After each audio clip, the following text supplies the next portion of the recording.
Let's talk a house divided. What's good, y'all? I'm Lonnie Appleton. If you have a couple of minutes, I have a couple of messages. You know, I often forget that Dre never asked to be this exposed. When we first got together, he was the one always making videos, and I would look at him like, why are you recording me? And then at some time in 2013, I got a hair up my ass to start vlogging. And Dre just went along for the ride. And then that died down. And now, TikTok. Before TikTok, I would make stories. Dre and I would make stories on Facebook and Instagram. But other than that, nothing to this capacity, especially since I've shifted into my Black family advocacy. Dre didn't ask for any of that, and I forget that. And I get annoyed and I get mad with him when he expresses that. What do you mean you don't want to be filmed? When I asked you, you were down. But now that I'm actually doing it, you don't want to do it.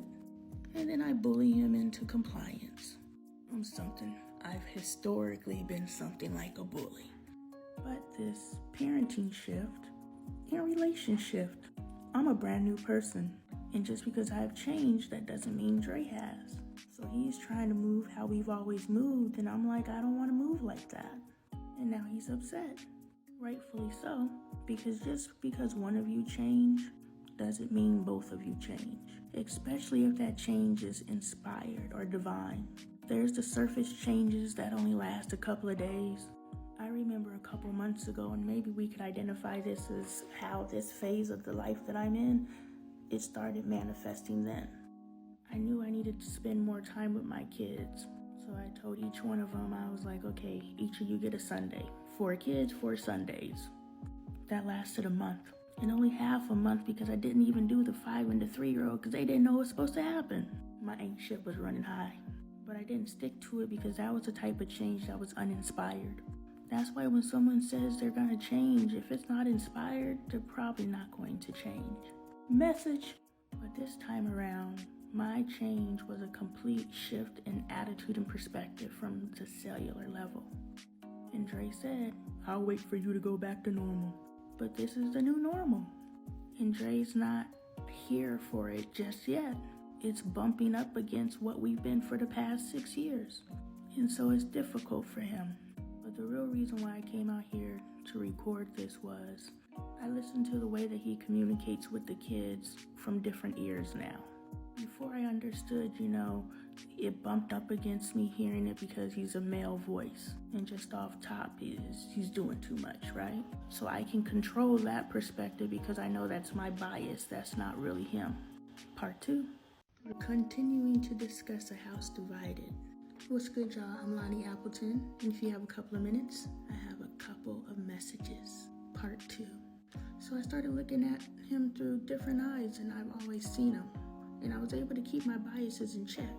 But now these different eyes that I'm looking at him and I'm listening to how he talks to the kids, and I'm just like, man, when these kids have a chance to choose sides, they're gonna choose the side of the nice parent. I never thought of that before. I just knew the kids was always gonna gravitate to Dre because Dre's nicer than me. He's like genuinely a nice guy. I gotta try to be nice. So I just knew he was the fan favorite. But now that I'm listening to him through different eyes, I'm just like, man, you don't even know what you're doing right now. Just natural human behavior. You're gonna go towards a place of less resistance. And I'm not saying he's not on board. He toggles in and out. But it's the time that he's out, I'm just like, dude, you don't even know what little ticks you just taking out of that stone that is y'all's relationship. Just chipping away. Every harsh word. Me too. But I can look at him and see myself reflected back at me and see where I also need to evolve. Because every harsh word you use towards your child, you're at y'all's relationship. And then when your kids choose, because they will, my kids already come and find me anywhere I'm at in the house. They've chosen. But they also know this won't feel warm and fuzzy, but I am the dominant voice in my house. That's because I will verbally twist Dre's arm behind his back. He won't get no peace until I get my way. And most men that are in a successful relationship right now will concur that their wife runs their household. And that's not taking anything away from Dre's manhood. I recognize him for the king that he is. But every wise king knows that the queen is a natural born leader. And he's a leader because he knows that. That's a true leader. The one who knows when it's time to step up in your strengths. I'm not just gonna lead us because I got it between my legs, but I'm leading us by allowing the one who's more skilled in this particular area to step forward. My family is light years away from where we were 6 years ago. And that is because Dre allowed the one who was more equipped to lead in this particular area to lead. But I've never taken into account how that may make him feel, because this society says to do that makes you weak. And I may be saying too much. We're talking A House Divided, Part 3. What's good, y'all? I'm Lonnie Appleton. If you got a couple of minutes, I have a couple of messages. So I never took into account of how all of this makes him feel. And tonight I just started thinking, an event, and when, and I believe it's already happened, the kids choose sides. How is that going to make him feel then? What type of resentments could potentially happen? And I'm not saying this is something that Dre will experience, but these are human behaviors, so let's explore them. Something that has happened for me triggered this thought process, but that does not mean this is exactly what I believe will transpire in my household. But I'm able to verbalize other possibilities so that other people can relate and look out for this. And a lot of people are unaware of their emotions. A lot of people will never admit that they're jealous of their mate. I dated a man who was jealous of me. It's not fun. But very few men will admit that they're jealous of their spouse. And again, this isn't Dre. I'm just saying, this is someone's reality. And you have to identify it. A lot of men and women, but I'm talking to men right now.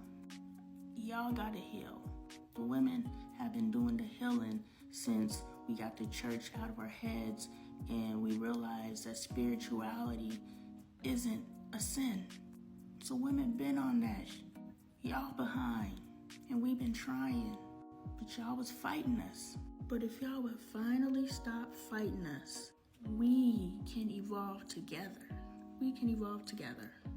But that starts with admitting your true feelings to yourself, because she probably already intuitively picked up on it. And that's probably one of y'all's arguments. You say, no, it's not.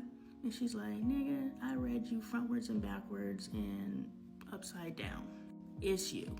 So y'all gotta get in touch with y'all's feelings and y'all's emotions and come to terms with who you are, who you truly are. Not who society tells you to be, not who your favorite rapper tells you to be, not who that favorite actor tells you to be, who you tell you to be. Men are not above depression.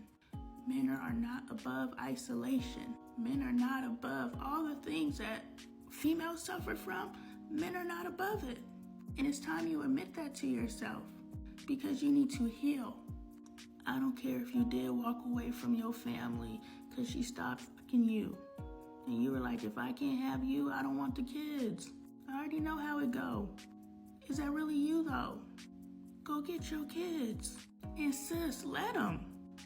If there's no danger to the children, let him be a father.